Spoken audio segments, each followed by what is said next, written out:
इंसान को बचाने, पापों से छुड़ाने, मृतकों को जिलाने मेरा मसीह आया। नए वर्ष की इस विशेष आराधना में आपका हृदय से स्वागत करता हूं। आप भी नए वर्ष का स्वागत कर रहे हैं और आज हम सब मिलकर के उस परमेश्वर की आराधना कर रहे हैं जिसके हाथ में अतीत है, जिसके हाथ में वर्तमान है और जिसके हाथ में भविष्य है। हम तो नहीं जानते भविष्य में क्या होगा, पर हम उसको जानते हैं जिसके हाथ में भविष्य है। और वो परमेश्वर हमसे आज बातचीत करना चाहता है। इस नए वर्ष में हमें कुछ बताना चाहता है। हम उसके वचनों को सुनेंगे और इस नए वर्ष में हमें किन बातों का स्मरण करना है, किन बातों को गंभीरता से ध्यान देना है और किन बातों पर अमल करना है, किन बातों पर विश्वास करके आगे बढ़ते जाना है। निर्भीकता से जिंदगी की राह में विजय के देश तक हमको परमेश्वर की सामर्थ से भरकर बढ़ते जाना है। आइए हम भी अपनी इस आराधना में पढ़ें, परमेश्वर की उपासना करें, उसके नाम को धन्य कहें, उसके गीतों को गाएं, अपनी भेंटों को चढ़ाएं और हम परमेश्वर के उपकारों को स्मरण करते हुए धन्यवाद से भरे हुए हृदय से आराधना में पदार्पण। आपका स्वागत। हिंदी चर्च ऑनलाइन की आज की इस विशेष आराधना में आप सभी का स्वागत है।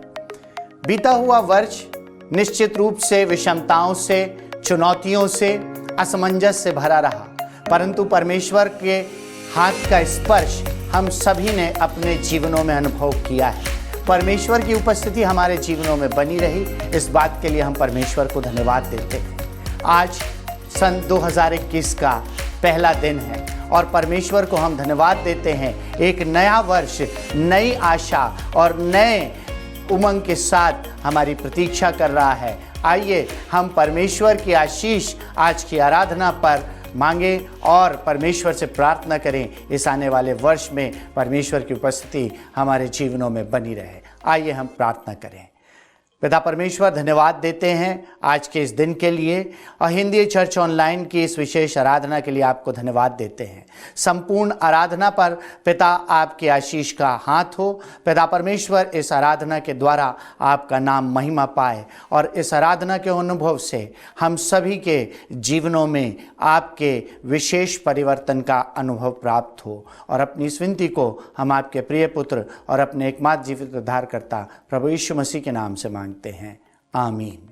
भजनकार लिखता है, परमेश्वर के लिए नया गीत गाओ क्योंकि उसने आश्चर्य कर्म किए हैं। हे पृथ्वी के सारे लोगों, परमेश्वर का जय जयकार करो, उत्साह पूर्वक जय जयकार करो और भजन गाओ। आइए हम बड़े उत्साह के साथ परमेश्वर की महिमा करेंगे। उसकी स्तुति में हम सब मिलकर कुछ गीतों को गाएंगे।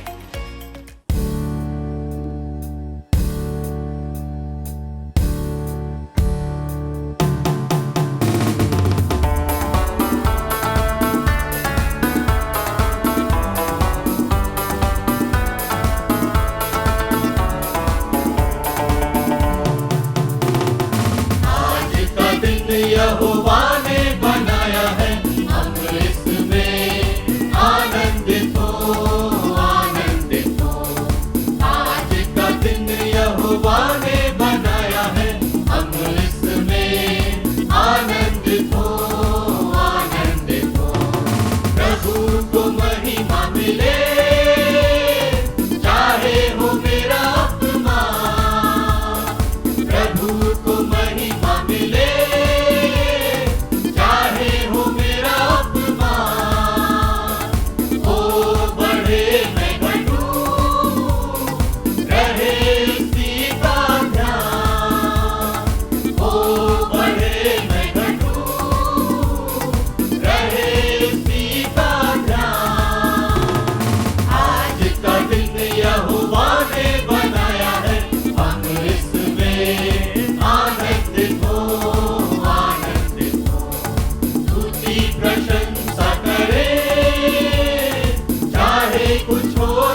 आपको इस नए वर्ष में परमेश्वर बहुतायत से आशीष दे। आज हम एक ऐसे स्थान पर खड़े हुए हैं जहां पर हमने पुराने वर्ष को अलविदा कह दिया है और एक नया वर्ष हमारे सामने है। इस नए वर्ष में हमारे जीवन में कुछ नई संभावनाएं हैं, कुछ नए द्वार हैं, जिंदगी के कुछ नए अध्याय हैं। हम नहीं जानते कि हमारी जिंदगी का ये अंतिम अध्याय है या हम कहाँ खड़े हुए हैं, क्योंकि जिंदगी का कोई भरोसा नहीं कि कब जिंदगी समाप्त हो जाए। परमेश्वर की योजना कहाँ तक हमको ले जाती है हम नहीं जानते। बहुत सी बातें हैं भविष्य के विषय में परमेश्वर नहीं चाहता कि मनुष्य जाने, और इसलिए परमेश्वर ने अपनी योजना में यह बात स्पष्ट रखी है कि मनुष्य अतीत को स्मरण रखे, वर्तमान पर गौर करे, परंतु भविष्य में क्या होगा परमेश्वर नहीं चाहता कि वो बातें मनुष्य के सामने प्रकट हों। इसलिए कब हमारी मृत्यु होगी, आने वाले वर्ष में कौन कौन सी घटनाएं घटेंगी, हम नहीं जानते। पिछले वर्ष जब हम इसी मकाम पर खड़े थे तो कोई भी नहीं जानता था कि इस वर्ष में कौन कौन से संकट आने वाले हैं। किसी ने संभवतः कल्पना भी नहीं की होगी कि कौन सी परिस्थितियों से हम गुजरेंगे। कोरोना वायरस का प्रकोप आएगा, बड़े बड़े विद्वान, बड़े बड़े वैज्ञानिक, बड़े बड़े राजनायकों को भी इस बात का एहसास नहीं था। तो हम एक ऐतिहासिक स्थान पर खड़े हैं, अपनी जिंदगी के एक बहुत अहम स्थान पर खड़े हैं, और इस संदर्भ में परमेश्वर का वचन हमसे आज कुछ बातें करेगा। व्यवस्था विवरण की पुस्तक उसके 8वें अध्याय में बहुत महत्वपूर्ण बातें हैं मेरे और आपके लिए। यहां पर यह अध्याय बहुत महत्वपूर्ण है क्योंकि मूसा अपनी जिंदगी के अंतिम अध्याय में है। मूसा अपनी जिंदगी का अंतिम संदेश इस्राएलियों को दे रहा है। 40 वर्षों तक मूसा ने जिनकी अगुवाई की, उसके पूर्व हम पाते हैं कि किस प्रकार मूसा बियाबान में रहा, कि प्रारंभ में किस प्रकार मूसा की परवरिश राजमहल में हुई, और अब मूसा के जीवन का अंतिम समय है। वो जानता है, उसको इस बात का एहसास हो गया है। इस्राएली हैं, उन्होंने 40 वर्षों तक अपनी इस यात्रा में अनेक पड़ाव देखे हैं, भटकते रहे हैं, उन्होंने परमेश्वर के साथ बलवा किया है, और अब वो एक ऐसे स्थान पर हैं जहां पर आगे प्रतिज्ञा किया हुआ देश है। और परमेश्वर किन बातों को मूसा के द्वारा प्रकट कर रहा है, वैसे ही आज भी परमेश्वर का वचन हमारे लिए रेलेवेंट है, सामयिक है। तो कुछ बातों पर हम गौर करेंगे। तो सबसे पहले मूसा उन्हें याद दिलाता है कि परमेश्वर ने अतीत में जो आश्चर्य कर्म तुम्हारी जिंदगी में किए उन्हें हमेशा स्मरण रखना। परमेश्वर ने जो उपकार तुम्हारी जिंदगी में किए उनको भूलना नहीं। परमेश्वर के वचन में यह बात बार बार आई है कि हे मेरे मन, तू यहोवा को धन्य कह और उसके किसी उपकार को ना बिसराना। मेरी और आपकी आदत होती है कि हम उपकारों को भूल जाते हैं और अपकारों को स्मरण रखते हैं, आशीषों को भूल जाते हैं और जो चोटें हमको लगती हैं उनको हम स्मरण रखते हैं।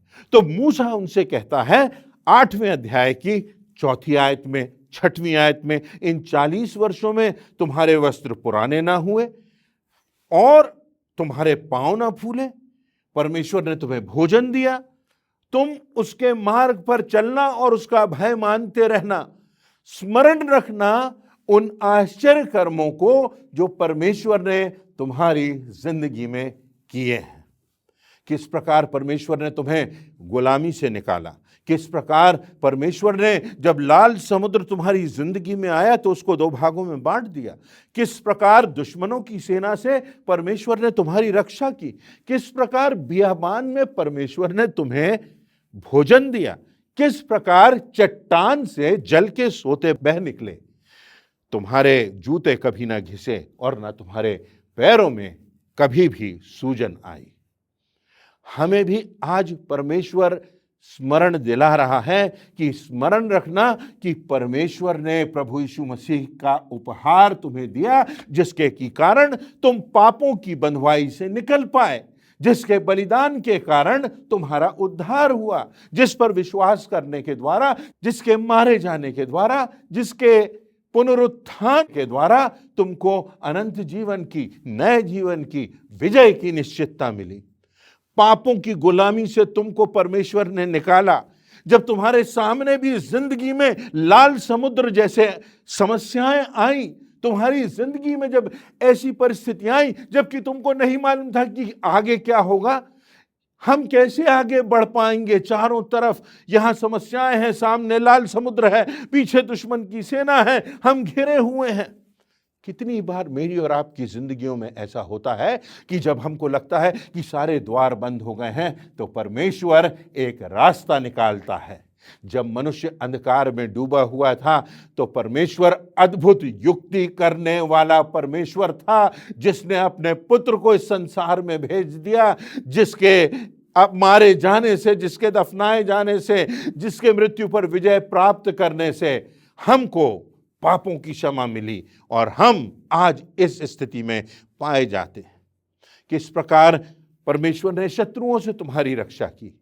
हमारे चारों तरफ हम देखते हैं कि कैसी ताकतें हैं, शारीरिक लालसाएं हैं, मानसिक यंत्रणाएं हैं, भरमाने वाले लोग हैं, धोखा देने वाले लोग हैं, विश्वासघात करने वाले तथा कथित मित्र हैं। सब प्रकार की अंधकार की ताकतों से हम घिरे हुए हैं, परंतु फिर भी परमेश्वर ने तुम्हारे लिए रास्ता निकाला, तुमको शत्रुओं से बचाया, तुम्हें किसी बात की घटी नहीं होने दी, तुम्हें भोजन दिया, तुम्हें रोटी की कभी कमी नहीं होने दी।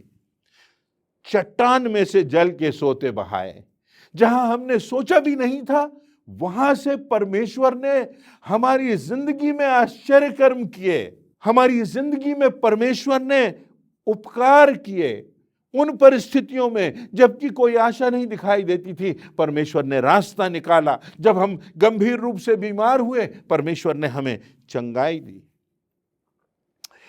इसलिए परमेश्वर को स्मरण रखना, इसलिए उसके अद्भुत कार्यों को स्मरण रखना, याद रखना कि परमेश्वर ने कैसे कैसे आश्चर्य कर्म किए हैं, और इसलिए सारा श्रेय परमेश्वर को देना, जिंदगी में धन्यवाद करते रहना, परमेश्वर के उपकारों को कभी ना भूलना।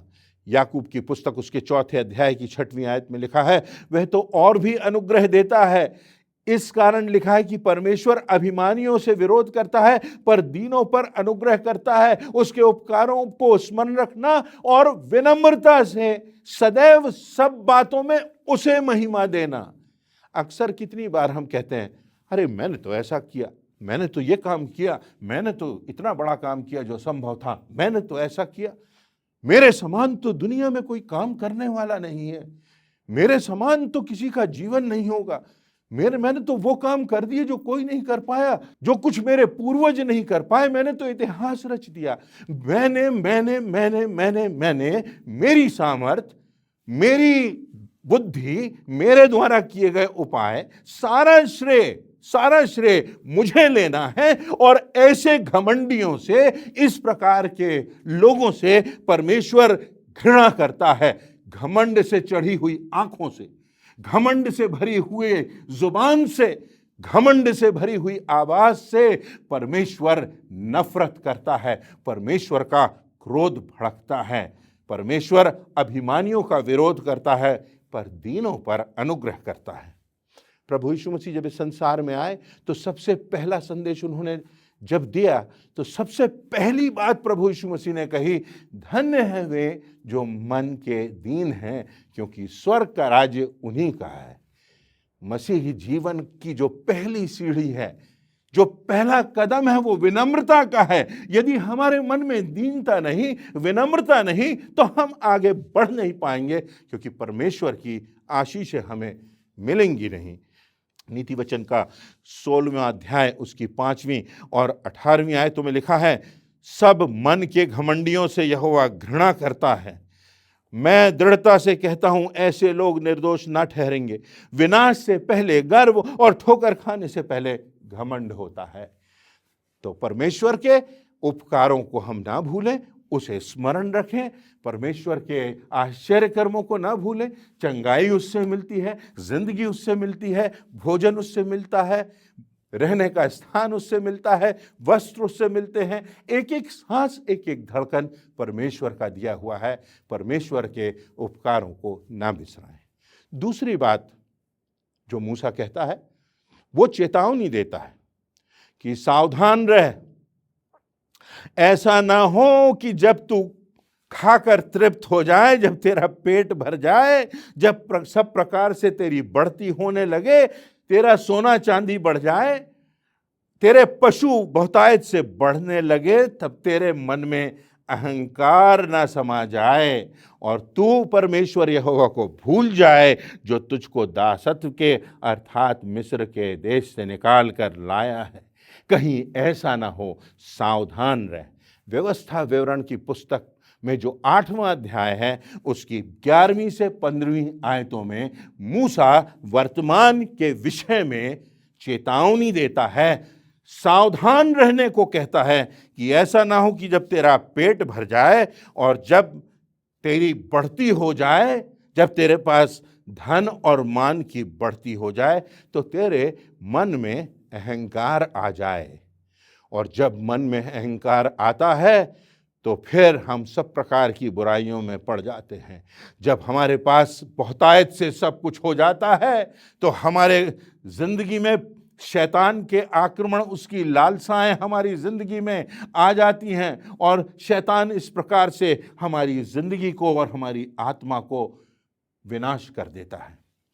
व्यवस्था विवरण की पुस्तक उसके 7वें अध्याय की 26वीं आयत में लिखा, कोई घृणित वस्तु अपने घर में ना लाना, नहीं तो तू भी उसके समान नष्ट हो जाने की वस्तु ठहरेगा। उसे सत्यानाश की वस्तु जानकर उससे घृणा करना और उसे कदापि ना चाहना, क्योंकि वह वस्तु अशुद्ध है। तू वस्तु के समान हो जाएगा। लिखा हुआ है कि तू नष्ट हो जाने की वस्तु ठहरेगा। वस्तु क्या होता है? जिसमें जान नहीं हो, जिसमें कोई प्राण नहीं हो, जिसमें कोई जीवन नहीं हो, और तू नाश होने वाली वस्तु के समान हो जाएगा। ना भावनाएं रह जाएंगी, ना आत्मा के फल रह जाएंगे, तू विनाश की वस्तु बन जाएगा। इसलिए किसी भी घृणित वस्तु को अपने घर में ना लाना। आज परमेश्वर यहोवा हमें भी चिताता है, हमें भी चेतावनी देता है। पिछला वर्ष कितनी कठिनाइयों से भरा वर्ष रहा, उसके बाद भी परमेश्वर ने हमको बचाया, हमको अपने पंखों की ओट में सुरक्षा दे करके हमारी रक्षा की। उसने हमारे प्राणों को नाश होने से बचाया। उसने हम पर बहुत से उपकार किए। उसने हमारी दुआओं को सुना। उसने हमारे परिवारों को मजबूत किया। हम अपने परिवारों के साथ समय बिता पाए, हम सबके साथ प्रार्थना कर सके, हम एक दूसरे को बेहतर समझ सके, हम बेहतर पति बन सके, हम बेहतर पत्नी की भूमिका अदा कर सके। हमें परमेश्वर ने वास्तव में एक दूसरे के और परमेश्वर के निकट आने का अवसर दिया। परमेश्वर की चेतावनी हमको मिली। परमेश्वर ने कहा, मत भूलो कि मैं भी हूं, तुम्हें मुझ पर निर्भर होना पड़ेगा। जब अहंकार आ जाता है, जब हम हमारे पास बहुतायत से सब वस्तुएं हो जाती हैं, हम लालसाओं में पड़ जाते हैं और तब हम घृणित वस्तुओं को अपने घर में ले आते हैं।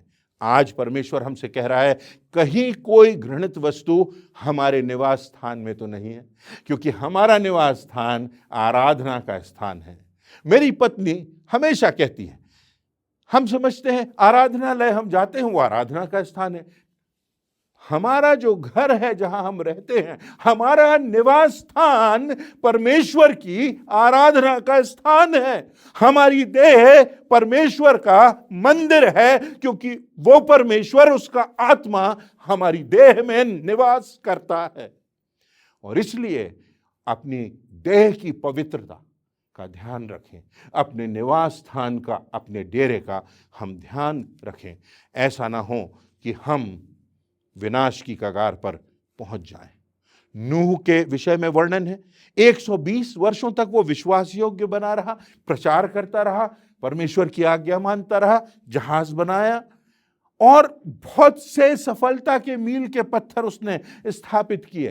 पर जब उसको सफलता मिल गई तो उसने शराब पी, मतवाला हो गया और इतनी पी ली कि बेहोश हो गया, और सब प्रकार की घृणित बातें फिर हम पाते हैं उसकी जिंदगी में आ जाती हैं। दाऊद के विषय में हम देखें तो हम देखते हैं कि परमेश्वर का चुना हुआ था, विरोधियों का सामना करता रहा, परमेश्वर के नाम को ऊंचा उठाता रहा, दुश्मनों को हराता रहा, परंतु जब राजा बन गया, जब जीत गया तो व्यभिचार किया और हत्या का भागी बन गया, यहां तक वो हत्या में भी शामिल हो गया। सुलेमान के साथ क्या हुआ? परमेश्वर के साथ साथ चलता रहा, संघर्ष करता रहा, परमेश्वर की निकटता में रहा, परमेश्वर के गीत गाता रहा, परंतु जब उसके हाथ में अधिकार आया तो वो भटक गया। कई बार, आप ध्यान से सुने इस बात को, कई बार हम परसिक्यूशन तो सह लेते हैं, सताव तो सह लेते हैं, परंतु प्रॉस्पेरिटी, संपन्नता में हम बेकाबू हो जाते हैं।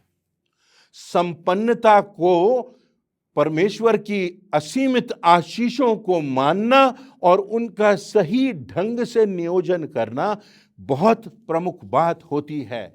और ये बात इस्राएलियों के जीवन में हम पाते हैं कि इस्राएलियों को जब लगा कि परमेश्वर की आशीषें हैं तो निकट चले गए, और जब परमेश्वर की बहुतायत से आशीषें मिलने लगी तो परमेश्वर से दूर चले गए। जब परमेश्वर का दंड पड़ा तो फिर निकट आ गए, आशीषें मिली तो दूर चले गए। फिर परमेश्वर ने उनको दंडित किया, फिर उनके सामने समस्याएं आई, फिर विषमताएं आई तो फिर परमेश्वर के पास आ गए। हमारी जिंदगी में भी अक्सर ऐसा ही होता है। व्यवस्था विवरण उसके 8वें अध्याय की 19वीं आयत में लिखा है, यदि तू अपने सृष्टिकर्ता परमेश्वर यहोवा को भूलकर दूसरे देवताओं के पीछे जाएगा, उनकी उपासना करेगा, सृष्टि की उपासना करेगा, तो मैं तुझे आज चिता देता हूं कि ये तेरे विनाश का कारण होंगी। घृणित वस्तुओं को अपनी जिंदगी में, अपने डेरे में कभी ना लाना और तू परमेश्वर के मार्ग पर चलते जाना। तो मूसा यहां पर अतीत में परमेश्वर के आश्चर्य कर्मों को, उसके उपकारों को स्मरण करने की बात करता है, वर्तमान में चेतावनी देता है, पवित्रता की बात करता है, सब प्रकार के व्यभिचार से, दुष्कामनाओं से, शारीरिक लालसाओं से, भोग विलास से, सब प्रकार की शैतान की बातों से। और आज के संदर्भ में यदि हम देखें तो व्यभिचार की बात आ रही है, ज्वलंत मुद्दा है।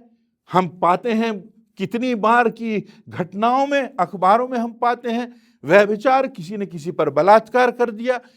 इस प्रकार के गलत नाजायज संबंधों को लोग स्वीकार कर रहे हैं, और ये सारी घृणित वस्तुएं हैं जिनसे हमको दूर रहना है। इन बातों के द्वारा हम परमेश्वर के क्रोध को भड़काएंगे और अपनी जिंदगी और आत्मा को विनाश की ओर ले जाएंगे।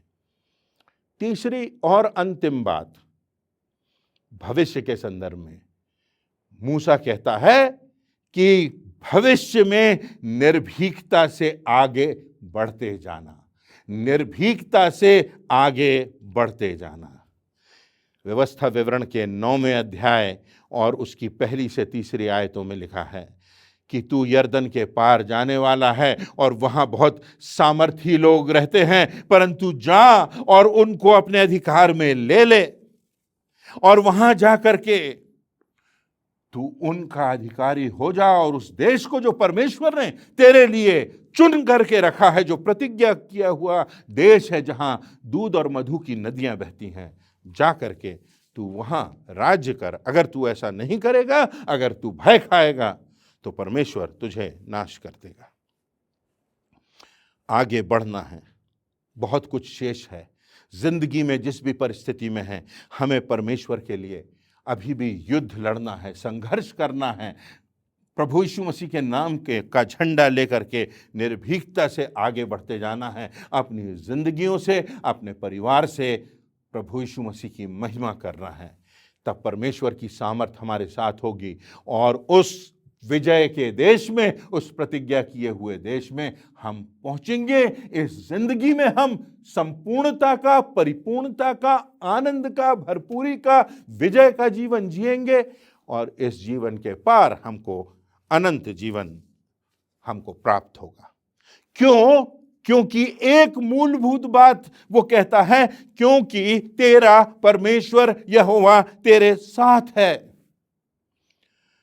उसमें सामर्थ है, वो भस्म करने वाला है, वो आग के समान है, वो हर शासक से बड़ा है, वो हर सेना से शक्तिशाली है, वो हर विस्फोट से अधिक विनाशकारी है, हर सिंहासन से बड़ा अधिकारी है, सिंहों के मुखों को बंद करने वाला है, पर्वतों को हटाने वाला है, समुद्रों को बांटने वाला है, आंधियों को शांत करने वाला है, तूफानों को रोकने वाला है। वो पराक्रमी परमेश्वर है, वो अद्भुत युक्ति करने वाला परमेश्वर है, वो अनंत काल का पिता है, वो राजाओं का राजा है, वो शहंशाहों का शहंशाह है, स्वर्ग और पृथ्वी का अधिकारी परमेश्वर तुम्हारे साथ साथ है।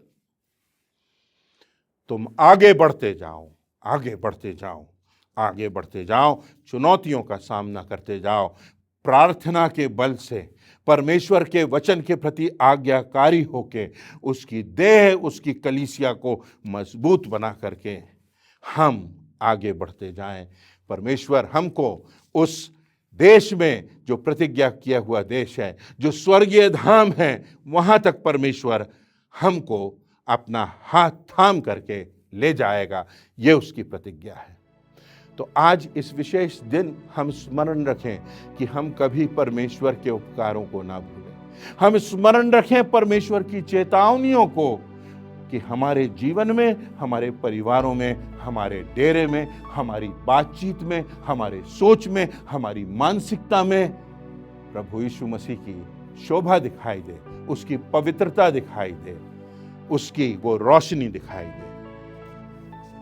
और तब याद रखें कि कभी हार ना माने, कभी अपने हृदय में निराश ना हो, क्योंकि राजाओं का राजा और प्रभुओं का प्रभु, वो बलवंत, वो सामर्थी, वो सर्वज्ञानी परमेश्वर, सर्वव्यापक परमेश्वर, सर्व सामर्थी परमेश्वर हमारे साथ साथ, हमारा हाथ थाम कर चलने वाला जिंदा परमेश्वर आज भी हमारे साथ है। परमेश्वर की इन बातों पर हम ध्यान दें और इस नए वर्ष का स्वागत करते हुए बढ़ते जाएं, बढ़ते जाएं, बढ़ते जाएं, परमेश्वर का हाथ थाम कर और अंतिम विजय को प्राप्त करें। परमेश्वर हम सबको आशीष दे। अब समय होगा, हम अंतिम प्रार्थना में जाएंगे। मैं सबसे निवेदन करता हूं कि अपने स्थानों पर खड़े हो जाएं। प्रार्थना के बाद हम प्रार्थना के रूप में कोरस गाएंगे और उसके बाद प्रभु की आशीष ग्रहण करके हम आज की इस आराधना को समाप्त करेंगे। आइए हम प्रार्थना में जाएं। हमारे जीवते अनुग्रहकारी प्रेमी दयालु पिता परमेश्वर, राजाओं के राजा, प्रभुओं के प्रभु, बड़े आदर और विश्वास के साथ एक बार फिर तेरे पवित्र चरणों में आते हैं। धन्यवाद देते हैं आज की सुंदर आराधना के अनुभव के लिए। खास तौर से धन्यवाद देते हैं आज के सुंदर वचन के लिए जो तेरे दास द्वारा प्रचारा गया। आज के इस अनुभव के लिए तेरा लाखों लाख धन्यवाद देते हैं। पिता परमेश्वर, प्रार्थना विनती करते हैं बीते साल के लिए। तूने बीते साल हम में से प्रत्येक को सुरक्षित रखा, संभाल कर रखा। तेरी दया, तेरा अनुग्रह हमारे पूरे परिवारों के ऊपर बना रहा। तेरा धन्यवाद हो। खास तौर से धन्यवाद देते हैं जो 2020 में जो महामारी कोरोना वायरस के रूप में आई, तूने सुरक्षित रखा। तेरी दया, तेरा अनुग्रह सबके साथ बना रहा। आने वाले साल के लिए तेरे से प्रार्थना विनती करते हैं। आने वाला साल हमारे लिए आशीष का कारण बन सके। तेरी दया, तेरा अनुग्रह हम में से प्रत्येक के परिवारों के ऊपर बना रहे और ये महामारी संसार से, पूरे के पूरे संसार से, जहां जहां ये महामारी है, पिता परमेश्वर, वो खत्म हो सके। तेरी दया, तेरे अनुग्रह के लिए एक बार फिर तेरा धन्यवाद देते हैं। ये छोटी सी प्रार्थना विनती प्रभु यीशु मसीह के नाम से मांगते हैं। सुन और ग्रहण कर। आमीन।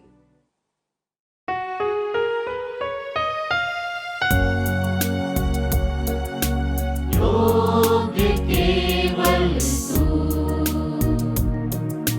योग्य केवल तू, योग्य केवल तू।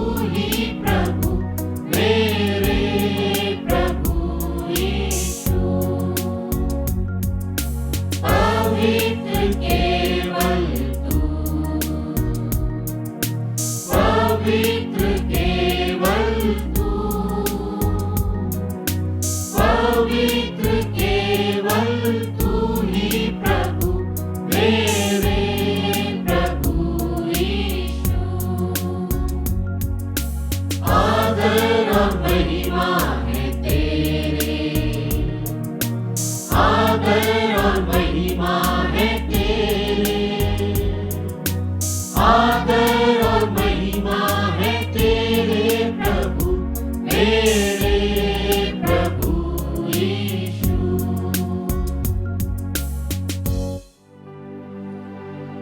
खुदा अपना चेहरा तेरी ओर जलवागर फरमाए और तुझ पर मेहरबान हो। अब हमारे खुदावंद यीशु मसीह का फजल, खुदा बाप की मोहब्बत, पाक रूह की रिफाकत और शराकत इस नए साल के हर दिन हर पल में हम में से हर एक के साथ और तमाम ईमानदारों के साथ अब से लेकर अबद तक बनी रहे। आमीन।